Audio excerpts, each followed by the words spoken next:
Bonjour à tous. Nous sommes à la Maison des Arts des Jardins Drummondville pour le gala de l'Académie internationale des beaux-arts du Québec, édition 2013.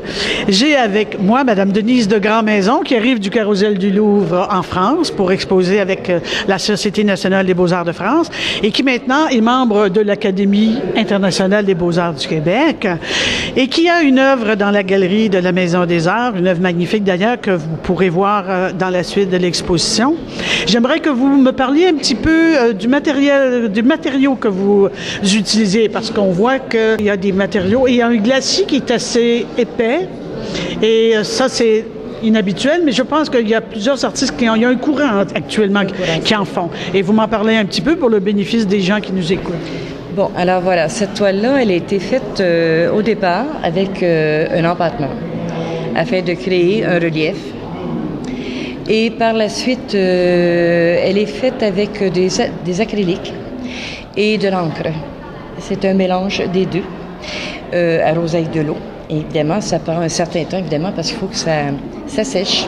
Et ce que j'apprécie de cette façon-là de travailler, c'est qu'en séchant, souvent, ça craquelle, un petit peu comme si on avait mis un produit pour que ça craque. C'est ça que j'allais vous dire, parce que ou vous attendez que l'empattement sèche et vous procédez vos techniques à l'eau, ou si vous le faites en même temps que l'empattement est semi-sec ou bon, il y a forcément une craquelure qui va se produire. L'empattement est sec au moment où je commence à travailler. OK?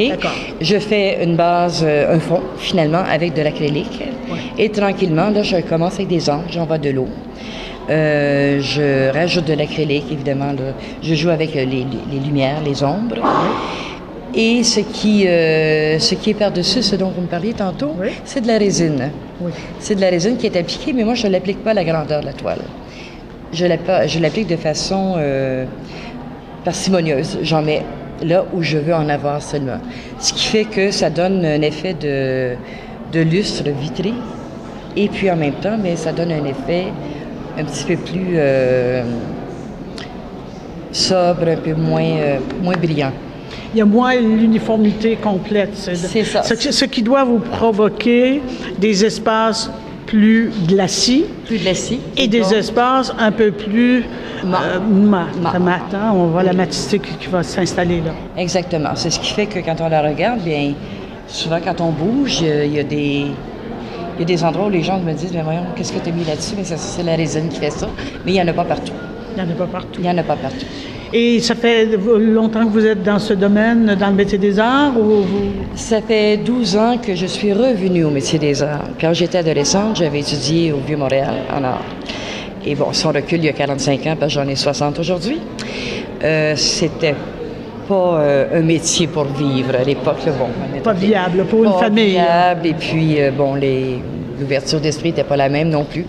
Mais tout ce temps-là, quand même, j'ai continué à étudier le dessin, étudier la pastel, étudier l'huile. J'ai passé par toutes sortes d'étapes. J'ai fait beaucoup de figuratif, tombé dans le semi-figuratif, et à un moment donné, j'ai eu le coup de cœur avec l'abstrait. C'est vraiment ma tasse de thé. Finalement, je suis bien là-dedans. Bien, on en est bien content parce que je trouve que vous avez réussi à faire le bon dosage de la couleur et de la lumière qui la met en valeur. Et je vous remercie infiniment. Je pense que c'est un travail de longue haleine parce que j'ai expérimenté plein de choses pour y arriver et je continue aussi. Mais ça, c'est mon plaisir d'ailleurs d'expérimenter, de voir les réactions avec les produits. Puis...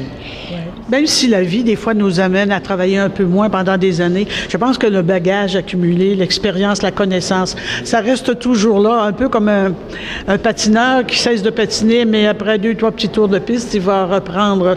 C'est un peu ça, je pense, hein, parce que dans votre cas, on voit très bien qu'il y a une force de ça, puis on se dit, ben, il y a une expérience à quelque part qui ressort. Alors, on est bien content de vous avoir à l'Académie. On espère que vous allez gravir tous les échelons de l'Académie pour nous représenter un peu partout. On est fiers de vous. Alors, à tous, merci beaucoup. Bonne soirée et merci à vous. Au plaisir de vous revoir. Au plaisir, moi aussi. Au revoir.